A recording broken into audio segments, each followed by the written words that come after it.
10 minutes or so. So we'll try to get to a couple more here. But Jeremy Martin clarifies what he means by saying that this doesn't sound like Jesus at all in Isaiah 53.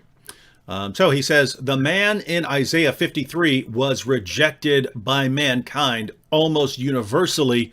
Jesus had a huge following. You say only Jews rejected him. That's not what Isaiah 53 says. So his objection here is in Isaiah 53, the suffering servant, he's rejected by almost everyone, whereas Jesus had a huge following during his life and an even bigger following now. So that's what he meant when he said that there's no way this can be Jesus. Well, he was rejected on a national level. The New Testament makes it clear that the leaders of Israel rejected him. You see that in Matthew 12, where they basically accuse him of exorcising demons by the power of Beelzebub. And it's after that that Jesus basically predicts the destruction of the city, the destruction of the temple in Jerusalem, and basically says your house will be left unto you desolate. And so in Isaiah 53, it's clear that the us there, the plural pronoun, is referring to the nation of Israel, which did nationally reject him. And that's not to say that there weren't a few, 12 apostles, and then a few others that came in that accepted him. But even the apostles, if you look at the end when he was crucified, they abandoned him as well. Which is what this passage is focusing on, right? Yeah. The emphasis. Yeah. You know, this really pisses me off when people just flat out lie like this. This isn't just a misunderstanding, a difference of opinion, blah, blah, blah, blah, blah. This is just flat out lying. So this guy's saying that everyone hated Jesus. And I'm saying, no, every step of the way, people admired him. They acknowledged him. They admired him. Some had their doubts and they asked him questions to see. Then they did a few tests here and there. The leaders did a few tests here and there, but they acknowledged him. They did not despise him. They feared him and they respected him. And they were jealous of him. So this is like the worst case you can offer, right? So if you see here, they criticized what his disciples were doing on the Sabbath. This has nothing to do with Jesus, right in the first part. They are asking questions about a criticism about his disciples, and there's a kind of like a debate kind of thing going on. And this wasn't being despised and rejected. This was, like, are they doing something wrong here or not? Like, according to us, like different interpretations of the law. There's a bit of a debate that goes on here now. It says, aware of this, Jesus withdrew from the place. A large crowd followed Jesus. So you've got a couple of religious leaders, just a couple, but a large crowd followed Jesus, and he healed all who were ill. Look, this is his example of being surrounded by people who are despised and rejected him. He warned them not to tell others about him. There was spoken about the prophet Isaiah. He's talking about Isaiah, and then the next thing here it says, they brought him a demon-possessed man who was blind and mute, so that Jesus could heal him. Right, because they recognize his miraculous powers and stuff like that, and but the Pharisees, when the Pharisees heard this, they said when they heard this, they said, this is just a smart ass comment in response. It must be by the power of Beelzebub that he did this. This was out of just one remark, one comment. That's like hearsay comment. Is owned by Beelzebub, the prince of demons that he drives demons out. Jesus knew their thoughts and said to them, see, they didn't even see it. They heard that this happened and they said something, and Jesus came to them and said to them a few things about Satan driving out demons and stuff like that, right? So was it next the part? Okay, so after Jesus said a few words to the Pharisees, right? These people, everyone, he's surrounded by a massive crowd of people who follow him and worship him. He always, everywhere he went, he was followed by a massive crowd of followers. So the Pharisees, the religious leaders and stuff, who were scared of him because of the power of influence and admiration he had by everyone, they would test him. They try and ask him questions and see if they could trick him into answering wrong and stuff like that. It doesn't mean that they necessarily despised him. And look, after Jesus has a go at them for a difference of their position, right?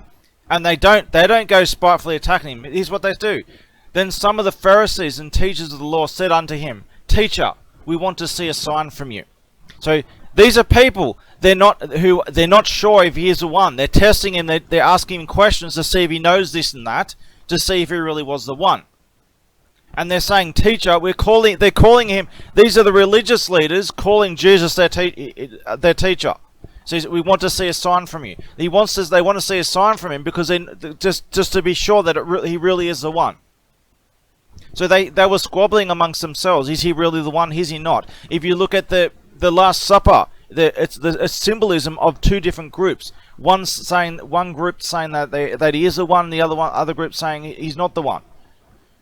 So yeah, all this stuff you're all saying. I only recorded some of this. All of the stuff that you're all saying is absolute crap. It is not true. You're supposed to be like experts on your religion, and here I am, just a random dude who's saying no, this is the case, and you're saying that he was rejected. Look, this is your worst example. Your worst example shows these religious leaders in admiration of him, and they just had some doubts. They want to see a sign to sell their doubts. He's having a go at them. And they're not fighting back. They're calling him their teacher and asking for a sign so they can see themselves. After everyone else, there's a big massive crowd following him, seeing these signs and wonders and stuff. Everywhere he went, it's the same story. A huge crowd followed him, and he taught them, and he did miracles, and they followed him everywhere. You know, the loaves of bread and fish who was he feeding? He was feeding the crowd that followed him everywhere he went. He was admired. He was not despised and rejected by mankind. And this is just one point in Isaiah 53. So then you go on straight away to start talking about things about Isaiah 53 that have got nothing to do with what you just said. You just referred to something that was just not true about your own Bible. And here I am, I'm proving it wrong. And then you jump to a completely different point as though what you just said has somehow proven that point when it actually it disproved you, and it's got nothing to do with the two different points going on. This is deliberate, willful fallacy. This isn't someone who's just misunderstood their own Bible. This is flat out lying. Flat out lying. I also want to add one more thing: is what the Pharisees and the teachers of the law were doing. They were doing exactly what their Torah commanded them to do, to test claimants, to see if they really are the one. Because all the people around Jesus, they would just blindly believe in everything. Whereas the Pharisees and all that, they were testing him to see if he really was the one. Also, the apostles, or whatever you want to call them, the disciples of Jesus, did not betray him. Only one person betrayed him, Judas. The others were cowards. They were too scared to do anything, and Peter denied him 3 times because he was scared of getting persecuted. He didn't turn against him. They didn't turn against him at all. They were scared of being persecuted by admitting that they knew him. Nothing remotely like what you're saying. That's not what your own Bible says. It's just not what it says. In Isaiah 53 is Right. Jesus being pierced for our transgressions. And so that's the emphasis there. And by that time, yeah, I mean, who? Exactly. Even today, I mean, if you look at most Christians today, there are more Gentile Christians today than there are Jewish Christians. So the fact that Judaism, even today, rejects Jesus as Messiah on a national level. In fact, in Judaism today, if you claim to be a follower of Jesus, you're regarded as dead. You're not even regarded as Jewish anymore. So that national rejection is still going on today. Now look, here's Isaiah 53. It actually starts in Isaiah 50, the end of Isaiah 52, but everyone knows that. Look, David can make points, especially when it comes to Islam. He's good on Islam, but he doesn't know much about his own Bible. But at least he makes points. This other guy, whoever he is, he's just flat out bullshitting. So and he's just diverting with all these kinds of like red herring fallacies and all kinds of crap. So anyway, he was pierced for our transgressions. If it's going to appear in high enough resolution here. But he was pierced for our transgressions, he was crushed for our iniquities. Yeah, you might get a little bit wording on different versions, but it's pretty much the same. So he was pierced for our transgressions. Now, a lot of people have been pierced in all kinds of ways. You guys have been saying he was pierced through. Like, you're changing the wording. There's no precise wording here. It's really vague. Just that was pierced. A lot of people are pierced, right, all over the place. I've been pierced more than once, and he was crushed for our iniquities. Well, crushed, like he suffered the weakest crucifixion ever. He died. He wasn't pierced for transgressions. He was pierced because he died too early. He's supposed to suffer on this cross like everyone else does, and he just died real fast, like really easy. And he's like, surely he's not dead. So they poked him with a stick to see if he was dead yet, and he was. And he wasn't crushed at all. He died way too early before the whole point of a crucifixion is that you suffer massively and painfully and slowly. They were surprised that he died so easy because it ruined the whole point. He was not crushed. He just died really quick and easy. Like I've gone through step by step of Isaiah 53 and all kinds of stuff, and like what you guys are saying is just not true. It's not what your own Bible says.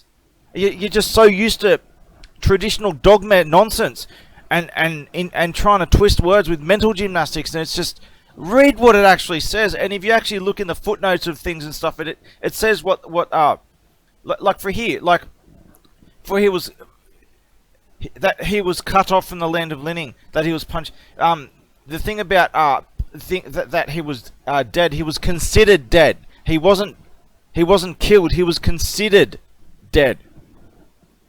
Not that he was dead. So we'll see if we can go to the next point. If there's any other points to make here in this little brief recording. And as for rejection today, Christianity is the world's largest religion. It has been for a long, long time. That's just you're just saying things that are polar opposite to the truth. The Romans took on Christianity and put it on a big pedestal and built their civilization around it and everything. And we still got the Holy Roman Catholic Empire and shit going on today. It's still the same stuff. This has been going on for a long, long time. They were not an oppressed minority as Christians like to portray them, rejected by everyone. It wasn't like that. There were times where you got refugees and stuff like this, especially when it comes to Islam. You got refugees and stuff. But in Jesus' time, he was surrounded by a swarm of followers everywhere he went, and this is why they got rid of him. They conspired in a mob to try and get him taken out. Even Pilate was like, there's this crowd over here that really wants you gone. Like, I don't see anything. Pilate wasn't even really, he wasn't personally invested in it. He was scared of the mob attacking him. This is what mobs do. They always do. This is why people mob, because they don't have power and they don't have the following. So that what they do is they form a little gang and they swarm someone. It's a symbol of them not having power. Pilate wasn't part of their conspiracy. He was just the local magistrate. But if you read Isaiah 53, it begins with, in verse 1, who has believed what he has heard from us? To whom has the arm of the Lord been revealed? The servant here is aghast that his message is not even believed, but that it's rejected. It speaks about him growing up from like a dry root out of dry ground. There's no majesty in him. There's no beauty in him. He's despised. He's rejected by men, a man of sorrows, acquainted with grief. We turn our faces from him. He's despised. Seriously? You're trying to equate this to Jesus? Who has believed our message and who has the arm of the Lord been revealed, as though it's a big mystery no one knows about? This is the least mysterious thing of all. It is the world's largest religion. He was massive crowds following him. He was a big, massive celebrity. He was told before he was even born that they were expecting him the one, because they're trying to calculate the timeline, and they got it off. They got it wrong, and they even made up two different versions of his paternal line, which the Bible admits they were just made up because it was all wishful thinking. They just wanted it to be true. They were trying to make someone be the Messiah because they were expecting one, because they calculated some math and they thought maybe it was in relation to this event that happened a few hundred years ago, and it was all wishful thinking. They just made it all up. The Bible says that they did. So look, Jesus wasn't this big mystery. Everyone knew this man was going around rising people from the dead and shit like that. Like, this wasn't a big secret. It was the total opposite. He wasn't a man of anonymity. So he grew up before him like a tended shoot, like a root out of dry ground. This guy was told he was expected as a Messiah before he was born. He was put on a pedestal even as a child. There's only a small reference to him as a child, and they were worshipping him as a child. They're telling him to do miracles as a child and everything. This guy was put on the King of Kings throne from before he was even born. It was all prepared for him and everything. He was never downtrodden. He was never a root out of dry ground. He was fertilized and watered every step of the way, every day. He even spoke down to his mother for daring to ask where he was and stuff. It's just ridiculous. He had no beauty or majesty to attract us him, nothing in his appearance that we should desire him. You want to show me where Jesus is ever portrayed as being physically unattractive and repulsive? Ever?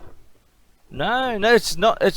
He was always portrayed as a classical handsome man. He had a majesty about him and stuff, and that people were wooed over by. It's just the total opposite of Jesus. He was despised and rejected by mankind, a man of suffering, familiar with pain. He died the easiest possible death on a cross that anyone ever had. Right? That was the worst of his suffering. Outside of suffering an easy cross death, where did he suffer throughout his life? Ever? He had a free reign his whole life to do whatever he damn well pleased. He got everything handed to him on a silver platter. None of this remotely fits with Jesus whatsoever. Like one whom people hide their faces, he was despised, and we held him in low esteem. You want to show where he was surrounded by people who put him in the highest esteem? He wasn't despised, he was admired by everyone, with crowds followed him everywhere. Like one from whom people hide their faces? You want to show where everyone looks at him? Is that physically repulsive, that people just turn away in disgust? You want to show anywhere where this was the portrayal of Jesus? Not remotely. It's just like the total extreme opposite. And this is just one part of Isaiah 53. There's a lot more here, and there's Isaiah 52 as well. None of this remotely fits with Jesus. This is why Jews don't accept Jesus. This is one of the main reasons is Isaiah 53, and then Jews have made up their own version of, okay, it must mean instead of being a specific man, it means the Jewish chosen people. They're not the chosen people to begin with. They're imposters, and obviously, this is speaking about clearly an actual man. It's not talking. They're wrong as well. You're both wrong. But this doesn't remotely fit with Jesus whatsoever. And I was putting up quotes and stuff and explaining, and I'm getting trashed on. I called all these ridiculous names. I'm not blaming the hosts about that. But it's just typical Bible experts who just talk crap. And none of this remotely fits with Jesus. And no one was able to produce a single legitimate contention. And it's just absolute nonsense and outright lies. I just want to make it clear that I'm not... like, of all the people involved there, David is like the only one I'm not accusing of being a liar. He's the only one who seems to be coherent enough to make any clear points. The other guy is just talking crap and diverting all over the place. And then the chat was just full of just absolute degenerate nonsense. But anyway, we'll go to the next point. If there's any more points in this, I'll have to have a look. But then it says, like you said, David, earlier, he's borne our griefs, he's carried our sorrows, yet we esteemed him stricken, smitten by God, and afflicted, but he was pierced for our transgressions. Which Jewish messianic pretender was ever pierced for our transgressions? All right, instead of remove the pretender word, which Messiah, true or false, has been pierced. Well, what does the old meme go? If Jesus turned up today on this world and said, "Hey, I'm Jesus," right? What's going to happen to him? He's going to get kidnapped by psychiatrists. He's going to get locked up in a mental institution. That's the old, popular meme that people say to point out what's wrong in the world. And he'll get pierced by needles and injected with psychiatric drugs. What do you think in today's world? Anyone who claims to be the Messiah, what do you think is going to happen to them? They're going to get pierced. Before psychiatry, they're probably going to get pierced by a knife or two. I've been pierced by a knife or two myself, but there's all kinds of ways of being pierced. Many people have been pierced. If you want to say that you've never heard of a claimant to being the Messiah who hasn't been pierced, well, I suggest that you just haven't been looking, because you've already convinced that you found a Messiah. You haven't even looked for other ones, because I can show you a better claimant. I referred you to a story of a better claimant to the Messiah who was also pierced in a more detailed, accurate way and fitting with the actual narrative.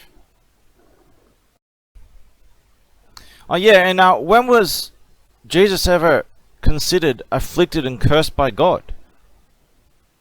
Yeah, I'm sure maybe someone might have seen him on the cross and thought, oh, he must be cursed from God, but no exceptionally more than anyone else.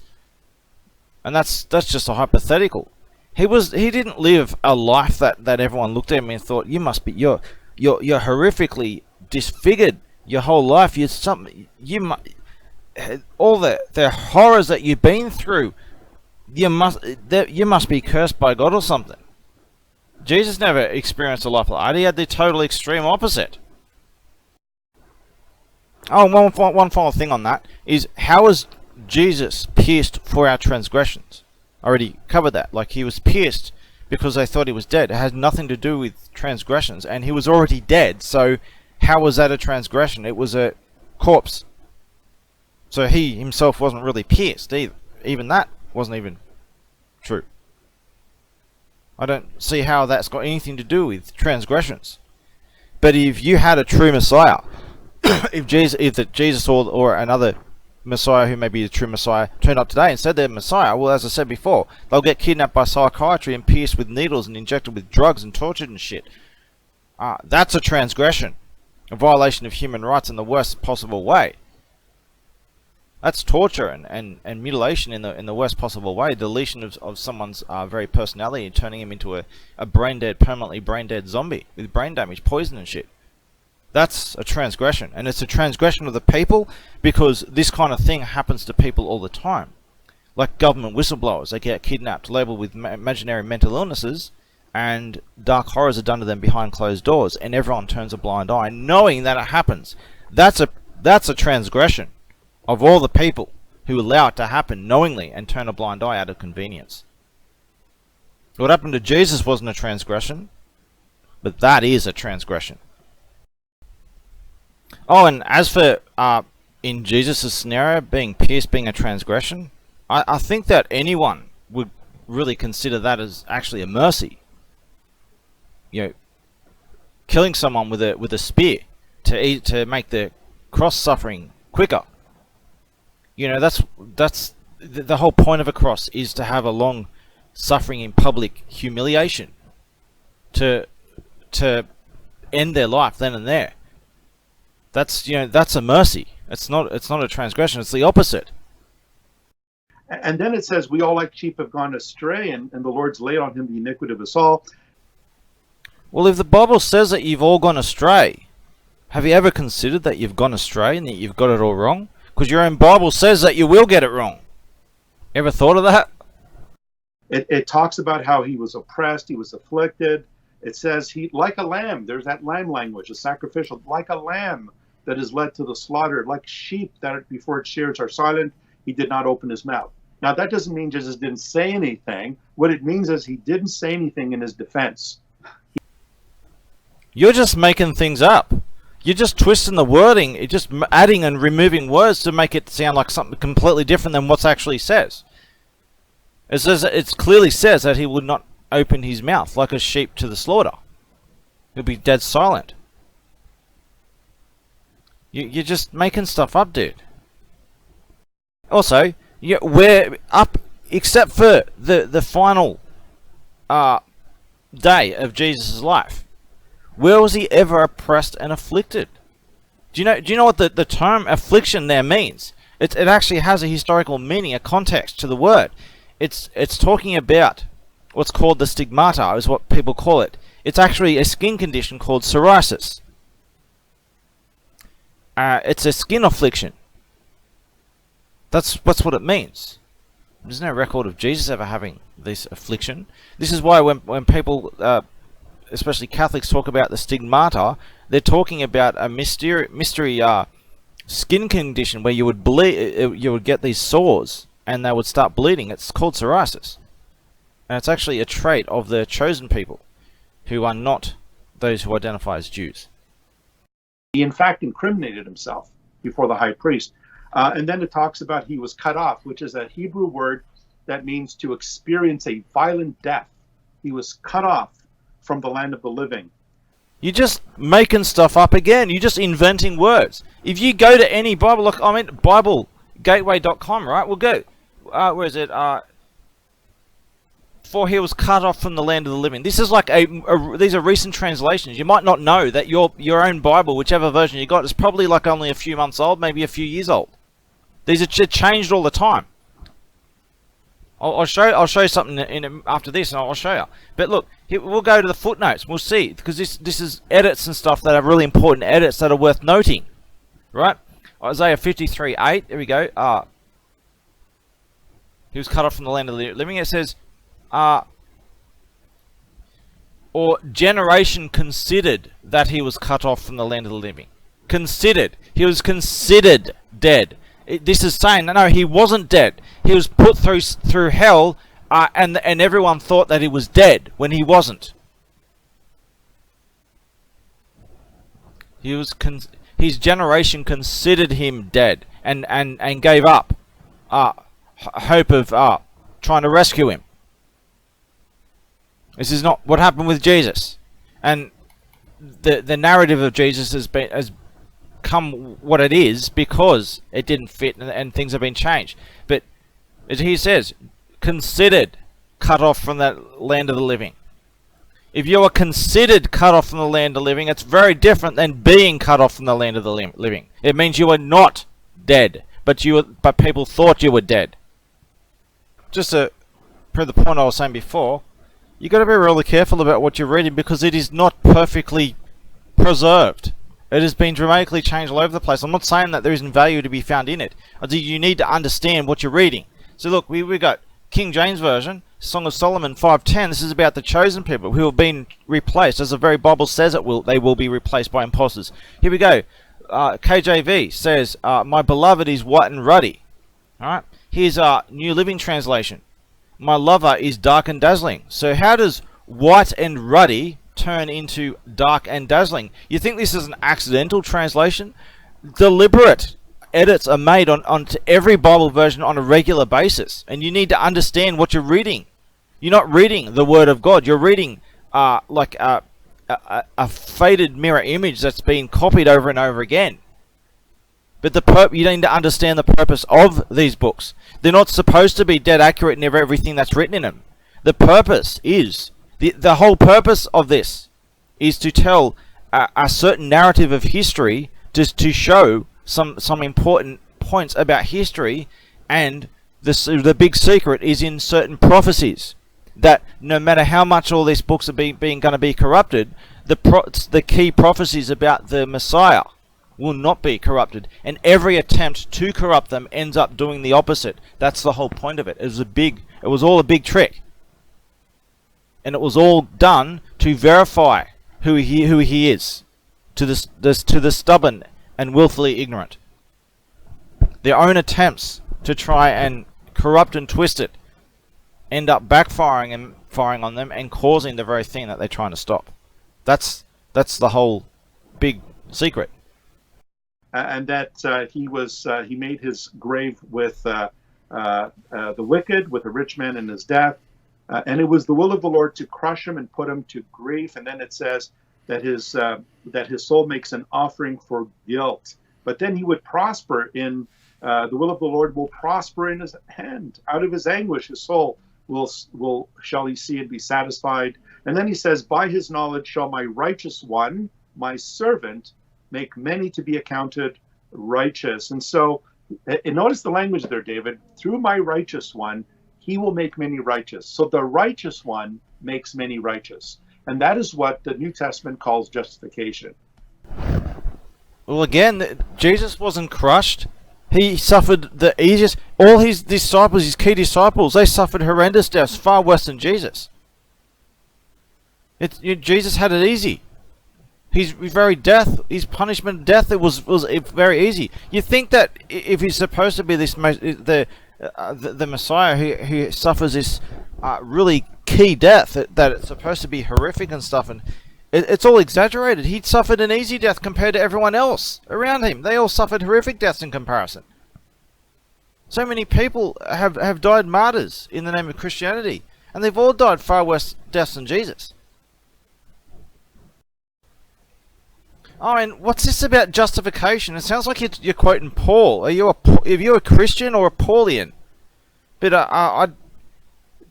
you're talking about by his righteous deeds we are justified. Look, this isn't.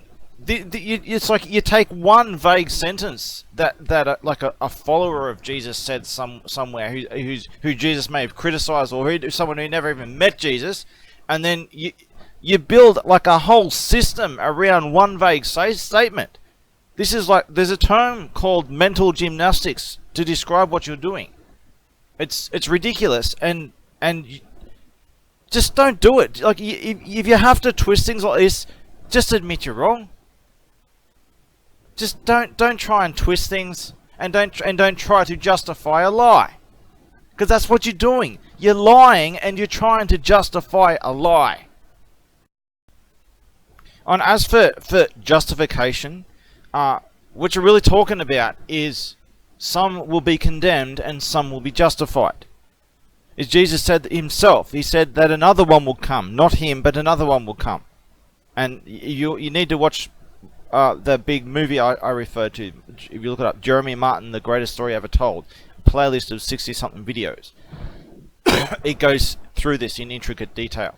And it shows that Jesus was talking about a different one, who would justify some and condemn others. That they would all be, that you who claim to follow this thing would all be proven wrong about sin and righteousness and judgment.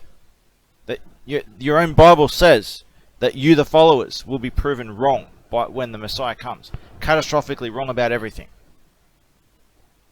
And some will be justified, those who are wrongfully persecuted, who are portrayed to be the bad guys in an inversion of the truth and history and stuff. We've been justified by faith in the Messiah. You could not be more gravely mistaken. The only thing salvageable in you is the good in you. Everything else cannot and will not be salvaged. And the only way the good in you can be salvaged is through an intervention of a third mediating force. God himself will not save you. Only a mediator who stepped in to try and salvage the good in you can only save the good in you. Faith, you don't even seem to understand what faith is, and I expect this of typically Christians that don't know what faith is. Jesus spoke about a type of faith. It's not about the size of faith, it's about the type of faith. It is about having faith in versus being faithful to. For example, the faith that can move mountains is the guy who picks up a shovel and starts digging because he's faithful to the task. Whereas the other man has faith in his God to do it. He sits there and prays and imagines the mountain moving, and it ain't gonna happen. It only happens for the guy who picks up a shovel and starts digging. That's the type of faith that justifies you. Your actions, your faithfulness to the task at hand. Like the good story of the Good Samaritan. It's a perfect example of type of faith. The man who's faithful to his neighbor is also faithful to his God. How can you not get that?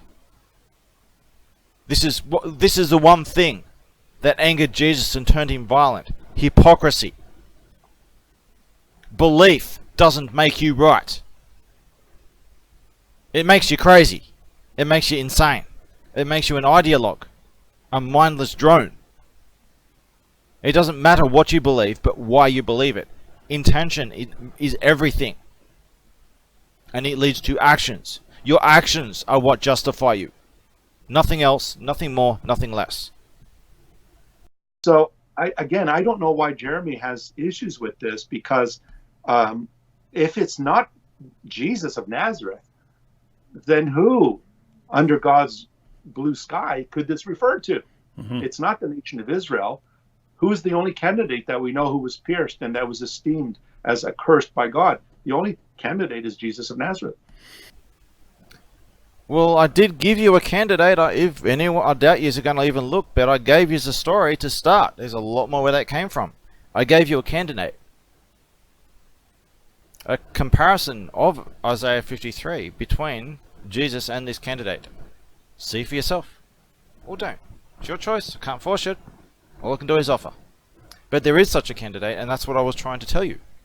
I was trying to tell all of you, and obviously you all lost the plot that I'm offering an alternative candidate to the Messiah. And that's exactly what the prophecies say that they will do. You're doing the very thing that the bad guys in the Bible are prophesied of doing, the bad guys who pretend to be the followers. You really need to read your own Bible. But look, if anyone watches this, and these guys here, and the the people in the chat, if this reaches any of them, just go look on YouTube while it's still up, because it's one of the videos has already been shut down. I've had to do a mirror of it that I've linked elsewhere, but the other 63 parts are working for the time being. I don't know how long it will last on YouTube. Jeremy Martin, the greatest story ever told. You'll see a playlist with a purple face icon. That's the story. Just don't skip ahead to the prophecies part. You need to listen to the whole story. Just 11 hours of your time. It might just change your perspective on everything. If I'm wrong, I'm wrong. If I'm right, then maybe you should just be sure. One more point on this. The fact that you're so eager to say there's only one candidate, there are no other candidates. There are 7 billion people in this world. I'm sure there are many candidates that no one will ever even know about. To say that there's only ever one candidate across 2,000 years, especially today of 7-point-something billion people, it just shows that you're closed off. You're not thinking.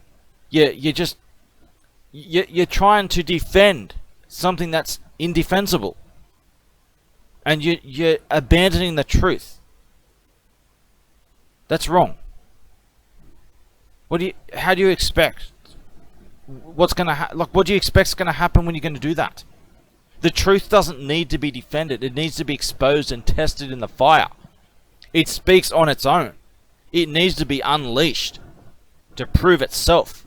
If you're trying to hold it up with strings and you're trying to do mental gymnastics to defend your position, it shows you're not confident in your position. If you're not confident in your position, at least admit that and do some research into the situation and the contention being made, because you might be wrong. If you're not prepared to be wrong, you're not even alive if you're doing that. You're just a mindless drone. You don't have to be. If you're wrong, you're wrong. If you're right, you're right. Don't put it on. Don't try to protect your beliefs. Test them. This is what Jesus said. This is what the prophets said. Test all things. You can't save yourself. I can't save you. David can't save you. God so loved the world that he sent his son into the world, that whoever believes in him should not perish, but have everlasting life. Well, maybe you should start listening to what Jesus actually said instead of going off what you think he said, tainted by the likes of Paul. Because this is what a lot of Christians do. They quote Paul as though they're quoting Jesus, and sometimes to a lesser degree other so-called apostles. These were ignorant people who had no idea what they were doing, or what they were talking about. If you're going to call yourself a Christian, then try to get just the words of Christ with as least narration as possible, and don't just take don't be a tradition follower, because if you want to follow Jesus, instead of being a Christian, you want to be a Christian or a Jesusian, whichever one you want to say that Jesus is the Christ. Well, listen to what he said, what he actually said, okay? Because for one, he didn't say he's a Christ. I know you have feeble arguments saying that, oh, but he did, and you try to do mental gymnastics to twist the words and stuff. That's a long story in itself, and your positions on that are just not true. But look, listen to what he said. If you go through the story that I offered, you'll see quoting of over and over of what Jesus actually said, and how he's constantly misquoted, and he was misquoted by his own followers in the time, even more so today. So if you're going to follow Jesus, then put Paul and the others aside and focus on what Jesus said. And instead of just following books that you've read with different versions that say different things, try and track down what things actually meant in that. You're never going to get it 100% right, but you can get it. You can at least try to get it accurate. I just showed you examples of where Isaiah 53 said he was considered cut off. He was considered dead, not dead. You should know this. This is like fundamentals. You should know this stuff. If you don't know this stuff, and clearly you don't. I don't know if David does, but this other guy clearly doesn't. David didn't say anything to correct him, so yeah, maybe David doesn't know either. This is basic stuff you should know. Reading the footnotes is important to understand, because if you really take this stuff seriously. You need to read the footnotes. You need to go look through history outside of what you get in your Bible, because you have to put history together.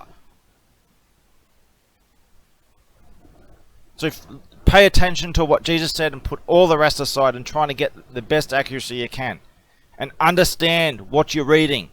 You're not reading the words of Jesus. You're reading a quote of a quote of a quote of a quote of a quote, and you can just try to get it as accurate as you can, and try to make sense of it the best you can, and pay attention to what he's quoted actually saying. Okay, as expected. So this is always the case. Like these guys are like Bible experts and stuff who teach Bible schools, and they're big wig Bible experts. So, well, if I'm wrong, well, okay, look, here's my reply. Right? I find out after when I do my reply. Let's see if I've been shadow banned, because this is to be expected. No one will debate me. Everyone's full of shit. So let's just do a refresh. Just to TikTok, time to rock. See, look, we'll go sort by newest first, and it ain't there. I've been shadow banned. So, yep. Basically confirms these. Yeah, I can prove all these Bible experts wrong. I'm right. I'm always right. I'm right about everything. And all the Bible experts, they're all wrong. So this would have happened after the video ended, because I was involved in the chat, and they responded to me right up near the very end. So yeah, so probably what would have happened is they've looked at their Bible. Holy shit, he's telling the truth. We were wrong. Ban that fucker. Can't let the truth get out, eh? Because our traditions and our beliefs are more important than the truth. Everyone's a hypocrite. But anyway, I'll just add this to the video. I'll just delete the other one, the previous copy. I just uploaded a copy. I was going to give it to them to show my response and detailed explanation that they're wrong about the Messiah. And this is what they do. They shadow ban me. How typical. Alright, I'll just add this to the end of the video, and I'll re-upload it as it is, as a self-contained thing. Just another example.